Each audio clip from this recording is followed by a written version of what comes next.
খাগড়াছড়ির প্রধান পর্যটন কেন্দ্র আলুটিলা এলাকায় পাহাড়ের কোলে 2 দশক ধরে আবর্জনা ফেলছে পৌর কর্তৃপক্ষ। আবর্জনা মিশছে নিচের খালের পানিতে, যা প্রবাহিত হচ্ছে পার্শ্ববর্তী নদীতে। পাহাড়ের নিচে 3টি গ্রাম রয়েছে।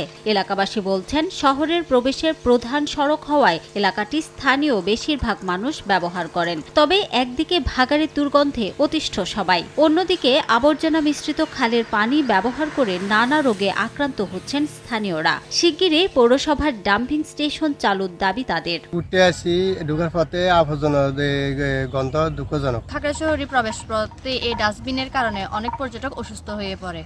পৌর প্রশাসনকে অনুরোধ করব আমাদের নির্দিষ্ট একটি ডাম্পিং তৈরি করে সেখানে যেন স্থানান্তর করা হয়। পাশাপাশি আমাদের জেলাবাসীকে অনুরোধ করব ময়লা আবর্জনা নির্দিষ্ট স্থানে ফেলার জন্য। পৌর কর্তৃপক্ষ বলছে, ডাম্পিং স্টেশন নির্মাণ কাজ মাঝপথে আটকে গেছে বিদেশি অর্থায়ন বন্ধ হওয়ায়। তবে নিজেদের অর্থায়নে শিগগিরই স্টেশনটি চালুর চেষ্টা চলছে। আমাদের যে কুমিল্লা টিলাতে একটি ডাম্পিং স্টেশন আছে, যেটির জায়গার অর্থ সহায়তায় প্রকল্পটি চলমান ছিল, কিন্তু মাঝপথে অর্ধসমাপ্ত অবস্থায় প্রকল্পটি এখন বন্ধ আছে।